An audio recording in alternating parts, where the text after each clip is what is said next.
Dr. Nshala pamoja na mkurugenzi wa sheria na haki za binadamu watakuwa wanaendelea kutoa updates na kuyazungumza masuala haya kitaalam zaidi kwa kadri ambavyo siku zitakavyokuwa zinaendelea.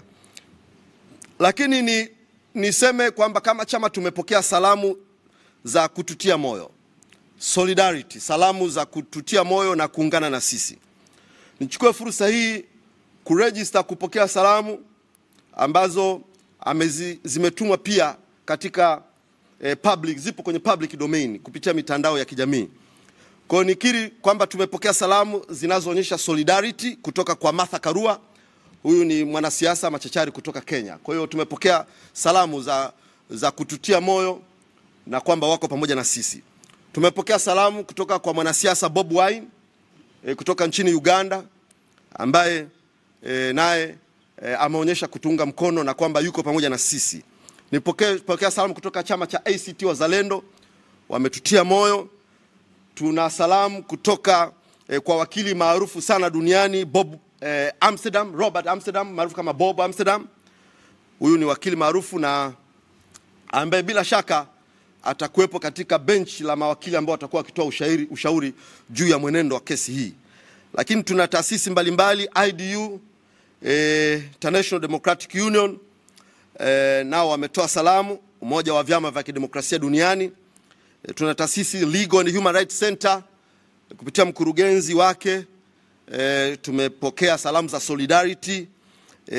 Viongozi wa dini, na kwa kweli nikiri, viongozi wa dini kwa kweli toka juzi jana na mpaka leo asubuhi, mpaka wakati ninakuja hapa asubuhi, kwa dakika 10 maaskofu 4 walikuwa wamejiunganisha kwa pamoja na wakawa wamenifanyia sala maalum kabisa kwa niaba ya chama for 10 minutes. Kwa hivyo viongozi wa dini, ninapokea maaskofu, mashehe, wachungaji, mapadri ambao wote mmefikisha salamu za solidarity, tumezipokea. Na katika eneo hili nikiri kwa commitment ya viongozi wa dini ambayo jana wako 7 walinishirikisha. Wako watu wacha Mungu wanaomuomba Mungu sana, na sisi kama chama, na wala siwezi kuona aibu kabisa ya kwamba sisi katika chama tunamtaja Mungu wa kweli aliye hai. Hilo hatutalionea aibu. Tunamtaja Mungu, na Mungu ni kila kitu katika chama chetu. Na hata tunapoanza huwa tunaanza kwa sala. Tutasali kwa dini ya Kikristo, tutasali kwa dini ya Kiislamu, na tunapohitimisha tunahitimisha kwa sala. Kwa hivyo nikiri bila aibu kwamba Mungu ni kila kitu katika chama chetu. Na hata tutaposhindwa na mambo yote yakiwa magumu, basi sisi tutakimbilia na tutamlilia Mungu. Kwa hivyo nipokee kile ambacho viongozi wa dini walinishirikisha jana, kwamba wataingia katika maombi ya kumlilia Mungu na kwamba Mungu atoe uelekeo. Nimepokea hizo jumbe mbalimbali ambazo ni prophetic, na yote ambayo mmeniambia, basi tunamwamini Mungu kwamba atatuvusha.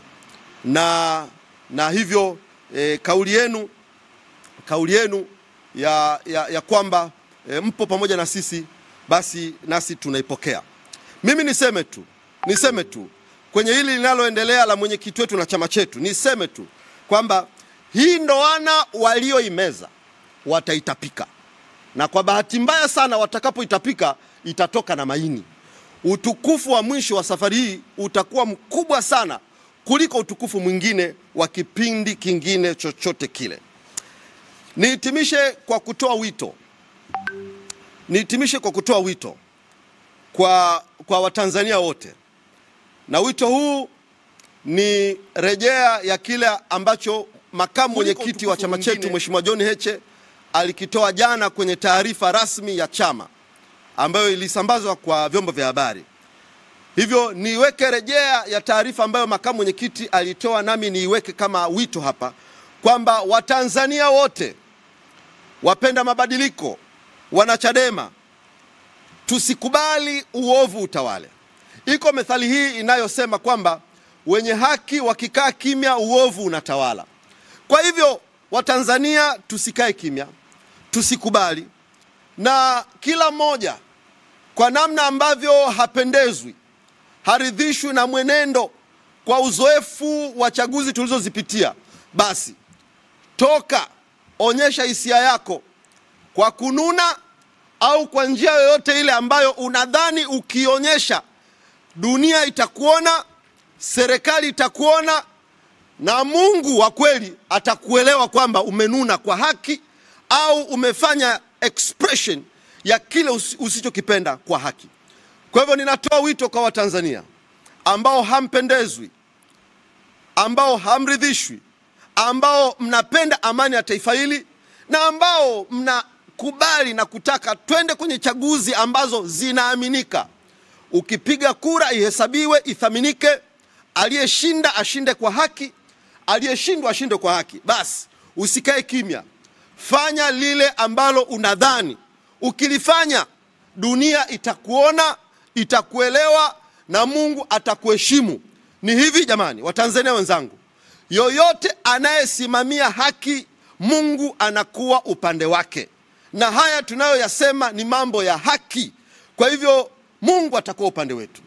Ni kweli walio kwenye madaraka watataja dola, watataja polisi, watataja majeshi, watataja nguvu, watakuwa na kiburi, watayadharau haya tunayoyasema, na watatuzushia maneno ya uongo, watatutisha. Lakini sisi tunaosimama kwa haki tutalitaja jina la Bwana Mungu wa majeshi, na mimi ninaamini kabisa tutashinda haya, na serikali hii, hichi kiburi kitaisha. Watayafanya haya ambayo Watanzania wanayataka, kwa sababu ni mambo ya haki. Hayapo, sio madai ya kuvunja amani, utulivu na mshikamano wa taifa letu. Ni mambo ya kujenga. Kwa mimi ninaamini kabisa, kwa sababu tuko upande wa haki na Mungu yuko upande wa watu wanaosimamia haki. Hilo ni jambo la kwanza. Jambo la pili, polisi, ninawasihi afande IGP Camillus, ninakusihi sana, wewe na jeshi unaloliongoza, msiingie katika hila na hujuma ya kufrustrate utendaji wa vyama vya siasa. Tuacheni tufanye kazi ya siasa. Maneno ya siasa yana ladha yake, yana utamu wake, yana mbwembwe zake. Hivi unafahamu mwanasiasa akisema tutawachinjilia mbali, it doesn't mean kwamba eti kuna watu watakapo wanashikwa makoromeo wanaanza kukatwa na misumeno na mleni. Hapana, ndio lugha za siasa ambazo zina